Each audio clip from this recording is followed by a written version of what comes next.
Hello everyone, मैं नीरज पतलेक आप सबको स्टडी विद मिस्टर पतलेक के इस यूट्यूब चैनल में स्वागत करता हूं। आज मैं आपके सामने कुछ और इडियम्स को लेके आया हूं।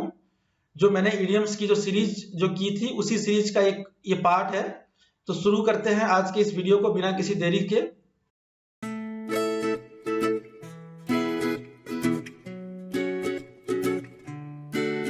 आज के इस वीडियो में मैं कुछ इडियम्स आपके सामने लेके आया हूं और ये इडियम्स को हम डिस्कस करेंगे इमेज के बेस एक तरीके से, ताकि एक स्टोरी कनेक्ट हो पाए।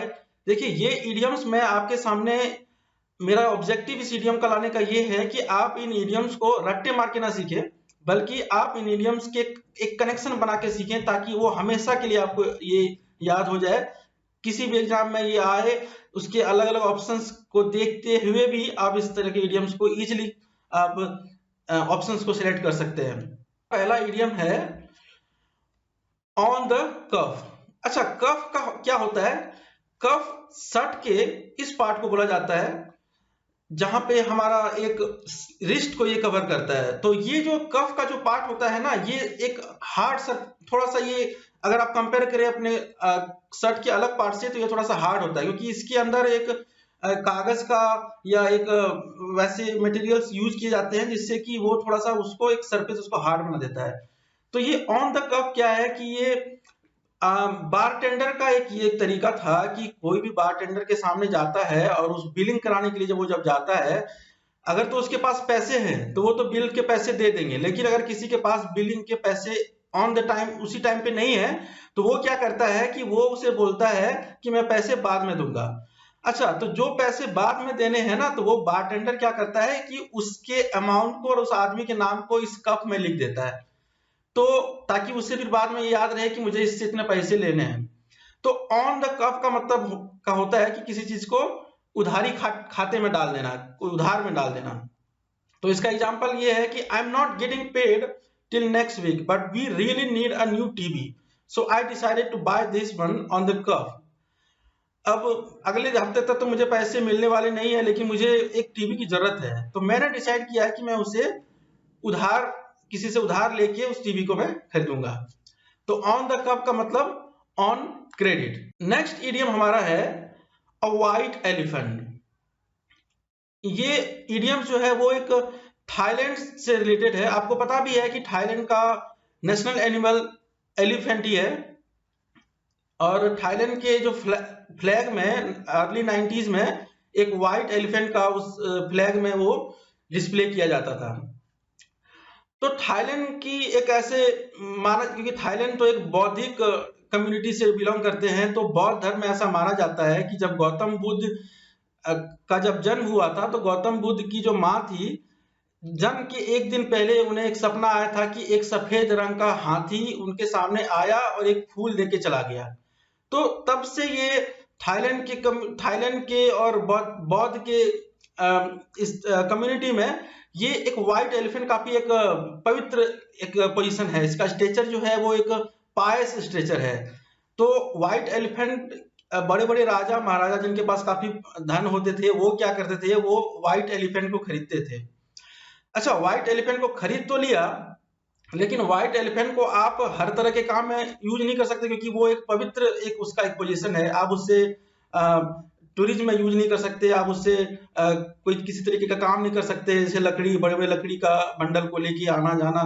तो ये एलिफेंट आपने ज्यादा पैसे दे के खर्च किए ताकि आपके रॉयल्टी को डिफाइन कर पाए, लेकिन आप इसका यूज नहीं कर पा रहे हैं। तो अगर आपके पास कोई ऐसा चीज है, या इवन ये आपके सामने कोई ऐसा स्किल है, कोई टैलेंट है जिसका कि आप उसे उससे एक आउटपुट नहीं ले रहे हैं, और वो आपके लिए काफी पैसे भी उसके पीछे आपने खर्च किए और आपने काफी एक एफर्ट भी लगाया, तो वैसे चीज को हम लोग बोलते हैं white elephant. Something that has cost a lot of money but has no useful purpose. किसी चीज के लिए आपने पैसे बहुत खर्च कर दिए, लेकिन उस पैसे को खर्च करने के बाद उस चीज से कोई यूजफुल पर्पस नहीं निकल के आ रहा है। जैसे the stadium is likely to become a white elephant after the championships are over. देखो, स्टेडियम में जब तक तो मैच चलता है, आईपीएल मैच जब चल रहे होते हैं, तब तक तो स्टेडियम में काफी लोग आते हैं, भीड़ होती है, पैसे भी कमाते हैं। लेकिन स्टेडियम को सालों भर मेंटेनेंस करने की जरूरत होती है, उनके स्टाफ्स को सैलरीज देने की जरूरत होती है, साफ सफाई की जरूरत होती है। तो वैसे केस में जब तक वहां पे मैच नहीं होते तब तक तो वो एक व्हाइट एलिफेंट की तरह ही होता है वो स्टेडियम, क्योंकि आप उससे कुछ यूज तो उसका आप हो नहीं रहा, लेकिन आप उसके पीछे पैसे बहुत खर्च कर रहे हैं।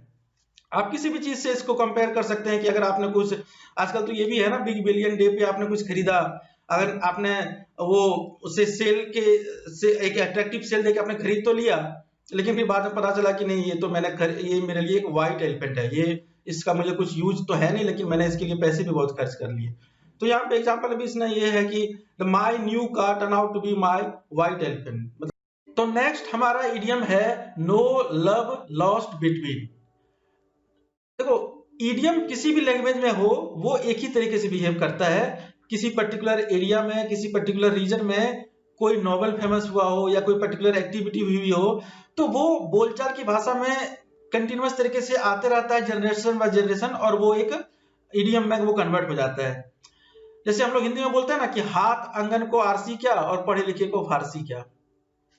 तो इसी तरह यहाँ पे भी है कि एक विक्टोरियन एरा में एक नोवेल लिखा गया था, उस नोवेल में ऐसा जिक्र किया गया था कि दो इंडिविजुअल के बीच में या तो बहुत ही ज्यादा प्यार है, एक्सट्रीम लव, या फिर एक्सट्रीम हेट्रेड है, काफी मतलब या तो प्यार है या काफी नफरत है, लेकिन इन दोनों के बीच में कोई जगह नहीं है, इन दोनों के बीच में नहीं है, इस दोनों के बीच में कोई जगह नहीं है। इसका मतलब है कि you do not like each other.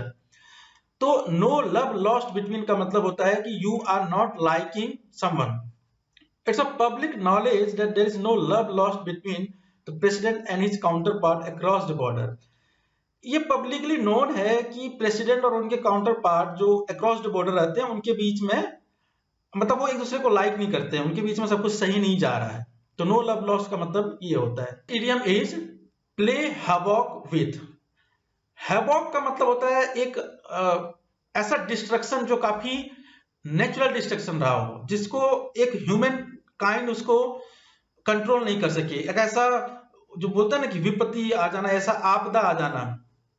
तो प्ले, यहाँ पे प्लेड जो है ना, ये एक वर्ब की तरह यूज किया जाता है, ये डिपेंड करता है हम किस ऑब्जेक्ट को यूज कर रहे हैं। तो बेसिकली हैवॉक विथ का मतलब होता है कि जो भी सिचुएशन पहले से भी जो चल रहा है वो खराब हो सकता है, लेकिन उस चीज को और बुरा कर देना, उस चीज को और इंटेंसिफाई कर देना बुरे तरीके से। ये कुछ भी हो सकता है, जैसे कि अगर तेज हवा आए और सारा डिस्ट्रक्शन हो जाए, जैसे यहाँ पे डिस्ट्रक्शन हुआ है, या कोई नेचुरल कैलेमिटी हो जाए, तो उस चीज को हम लोग बोलते हैं havoc with. The wind played havoc with her hair, मतलब किसी का बाल ज्यादा हवा में वो मतलब वो खराब हो सकता है, तो वो भी हम कह सकते हैं कि जो पहले से किसी ने बाल संवारा वो बाल और भी ज्यादा खराब हो गया। The fire alarm raise havoc with the children, जैसे मैंने कहा कि ऑब्जेक्ट के हिसाब से चेंज होगा। यहाँ पे अब द फायर है तो रेज्ड हैवॉक है, अर्थक्वेक है तो रॉट हैवॉक, मतलब काफी बुरे तरीके से टाउन को बर्बाद किया। एसिड रेन होता है तो play havoc with marine life, मतलब मेराइन लाइफ में एसिड, आपको पता है कि जो फर्स्ट जो बारिश होती है उसमें काफी मात्रा में एसिड होता है, वो हमारे स्किन के लिए तो बुरा होता ही है, मेराइन लाइफ में भी बहुत जो इकोसिस्टम है वो भी इम्बैलेंस हो जाता है इस एसिड रेन की वजह से। तो हैवॉक विथ का मतलब कोई भी सिचुएशन पहले से खराब था लेकिन उसको और बद से बदतर कर देना, play havoc with. The next idiom is green thumb.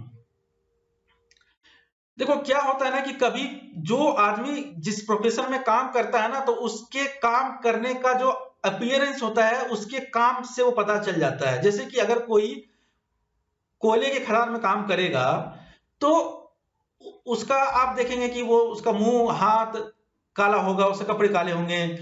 जो पेंटिंग का काम करता है तो उसके शरीर पे पेंट का दाग देख सकते हैं। तो जो जिस तरह का काम करता है कि उसकी अपीयरेंस से वो पता चल जाता है। तो उसी तरीके का कि आप इमेजिन कीजिए कोई आदमी है जो अपने दिन में ज्यादातर काम वो पेड़ पौधे को लगाने में, कटिंग में, उसे मतलब गार्डनिंग में काम करेगा, तो उसका हाथ जो है ना वो ग्रीन कलर का हो जाएगा, कि पत्ते का रंग भी ग्रीन होता है तो उसका हाथ भी ग्रीन कलर का हो जाएगा।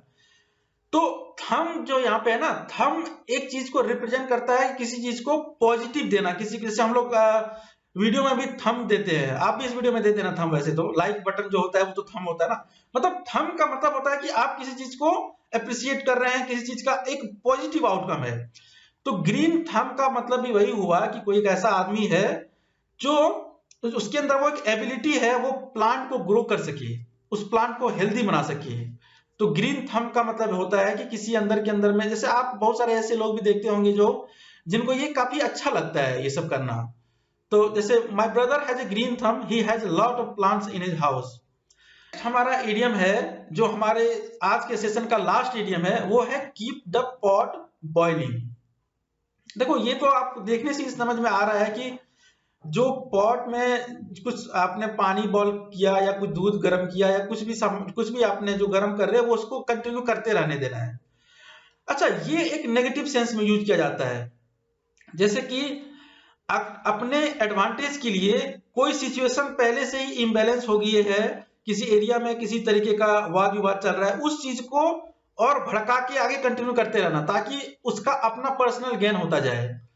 जैसे कोई रेडिकल ग्रुप होते हैं या कोई एक्सट्रीमिस्ट ग्रुप होते हैं, वो एक अलग अलग अफवाह को, रीमर को फैला के उस चीज को to ensure that something remains active और इंगेजिंग, मतलब जो चीज है उस चीज को और मतलब कंटिन्यू रहते जाए। किसी के अंदर में किसी कम्युनिटी के अगेंस्ट में या किसी पर्टिकुलर ग्रुप ऑफ पीपल के अगेंस्ट में हेट्रेड है तो वो हेट्रेड कंटिन्यू रहना चाहिए। तो वैसे जो उस तरह की एक्टिविटी को जो करते हैं, जो लोगों को भड़काने का काम करते हैं, तो उससे हम लोग बोलते हैं कीप द पॉट बॉइलिंग। मतलब what the radical can do is keep the pot boiling indefinitely and that suits them just fine. मतलब वो तो चाहता ही है कि ये कंटिन्यूअस ऐसा चलता रहे ताकि उसका अपना पर्सनल गेन होता जाए। We will keep the pot boiling on this until our leader is released because this is a question of basic democratic rights।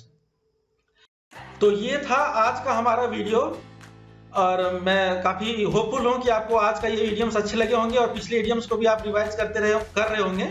क्योंकि देखो इडियम्स को जब तक आप रिवाइज नहीं करोगे, 3-4 बार इस वीडियो को आप फास्ट फॉरवर्ड करके भी नहीं देखोगे, तो उससे आपको वो इडियम हमेशा के लिए वो याद आपको कर पाना थोड़ा सा मुश्किल हो सकती है। तो आप इस वीडियो को बराबर देखते रहो और उन सारे इडियम्स को वो अपने आप वो आपको रिमाइंड होता जाएगा। तो आप सबको काफी थैंक यू और इस चैनल को आप सब्सक्राइब करें और इस वीडियो को भी लाइक करना, अपने फ्रेंड्स और फैमिली के साथ शेयर भी करना। Thank you for watching this video. Bye bye, have a good day, bye.